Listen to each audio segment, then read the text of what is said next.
Morning, it is Wednesday, Meerkat Wednesday, in fact, 5th of February 2020.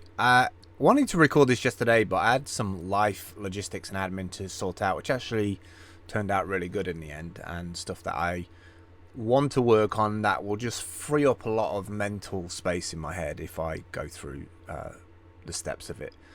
Today for reasoned choices and impulses. Today's little stoic thing is about steadying your impulses, but instead of talking about that, I'm kind of combining the two things together, because a couple of days ago it was about making reasoned choices, and then today, or like 2 days later, it's like steady those impulses. So it's kind of got me in this head state of like how I spend my time, where I spend my time. I can have the best organized day out there. I could literally have it by hour, and can be creating bit by bit. But if it doesn't have any like real world choice behind it, then I'm kind of just like stepping through the motions of it. So I'm learning to trust my gut instincts a little bit more, and removing like those impulses, like going to this app and recording something on there, and not feeling, starting to connect more with feeling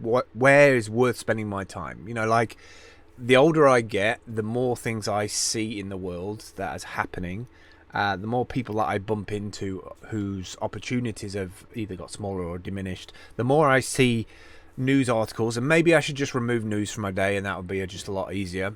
I think slowly, in some way, I'm kind of going from digital to analog a lot more. I kind of like the idea of having that digital space to be able to write and put it out there as blog posts, but I think I am slowly trying to get more analog. I know that sounds stupid because I really, really like digital stuff, but I do think there is a huge part of me who's trying to do that. Oh shit, I shouldn't have done that. Sorry, I clicked on the wrong button. Yeah, I also like stupid stuff. Like I saw a news article of like half of 10-year-olds in the UK have a mobile phone now, and it's like, what are we doing?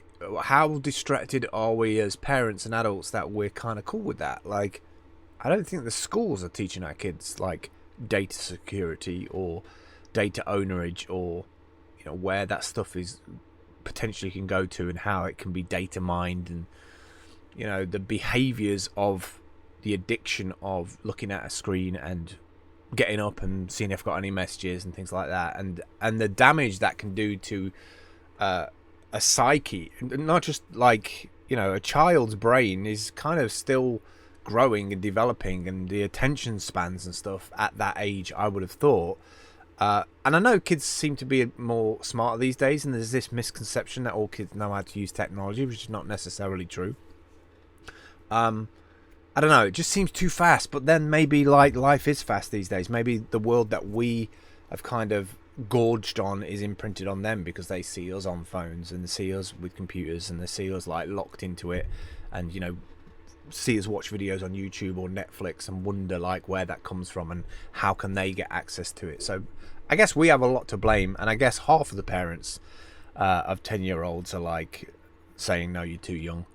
But if it was up to me, I don't know if I would allow my daughter to have a phone, but then I would be the bad guy. And I think that's the biggest problem for parents, is they don't want to be the bad guy parent out of all of their friends have got other phones. But I've seen kids with like phones who've got like £900,000 phones. It's like there's a detachment there from the earning of a phone and understanding the value of a phone, and then when it breaks, like, how do I get it fixed? And I don't know, there's just, I worry that, and maybe that's half my problem. I worry about it. I shouldn't worry about it, but like, I worry that we're just adding to the sustainability problem by not educating or not following through with like, how do you repair that? Like, where does it come from? Where is it sourced from?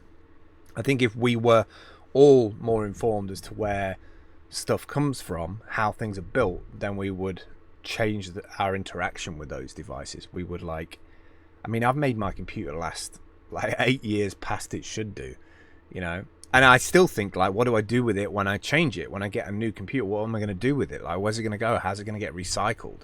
how's it going to get taken apart and elements of it reused or smelted down? And if you really look at the recycling thing, there's a lot of plastic out there in the last 50 years that's just sitting in landfill, just seeping into the earth, which is not good for our water table. Yeah, so I've been thinking hardcore about it in the last like 24 hours, 48 hours about where I spend my time, what I'm spending my time on. I'm kind of enjoying working on courses again at the moment. I feel like the output of the RSS feed from Steam of my older courses is really good energy for me to work on newer ones or to update them and make them a bit more current. But there's some things that I felt like I was just flogging a dead horse, you know? It's like a very British expression of like hitting a horse when it's actually dead.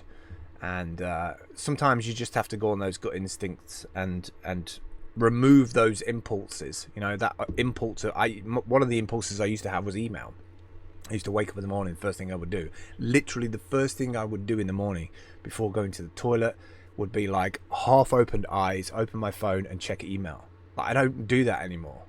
Like, I actually started replacing it with things like Instagram stories and like TikTok or video apps just to entertain me before I'm really truly woken up. And I've changed that massively to a cup of water, 30 minutes of meditation or 30 minutes of just like getting myself sorted and then looking at my device in the morning. And it makes all the difference. Your brain is in a different head state, a different frame of mind.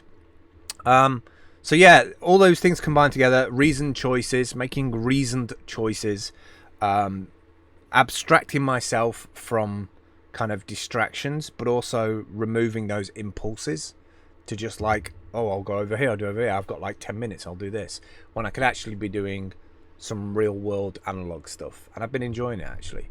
And now that I've got my week all kind of sorted out, where I know where I'm going to be and what I'm going to be working on, it's probably going to open up a bit more time. And it's also going to mean that the stuff that I do on the days that I'm not going through on this schedule stuff that I'm working on, it's just going to like unlock a bunch of stuff because I'm going to hyper focus, concentrate on those few days that I have on my core stuff. And the Udemy stuff and Skillshare stuff is going really well actually at the moment. I am thinking of maybe hosting my own stuff on my own site just to run it in parallel, because I do feel like Upwork is drastically changing, Skillshare is going to change, Udemy, I don't know what's happening with Udemy, but I feel like that might go through some rapid change. I'm waiting for somebody to make a decentralized version of all of those platforms, like something that is powered by crypto that runs on all those things, because I think a crypto powered education place, I know that Google bought out an application yesterday from their 120 labs, which is all around instructional videos. Like, I would love to spend time making those things, you know. That's it for me today. I just wanted to do a bit of an update about reason choices and impulses and how they affect my day-to-day life, and trusting your gut. Just go with your gut instinct. If you feel like you're just talking into a chasm and it's not going anywhere, it's probably a good idea to switch up that energy and do it somewhere else where it's worthwhile.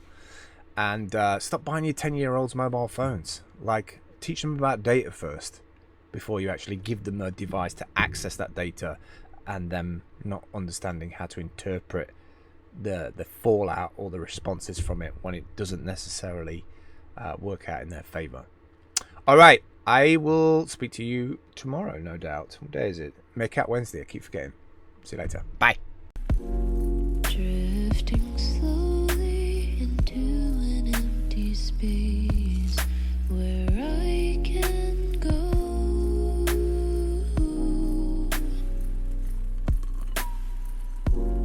I'm just a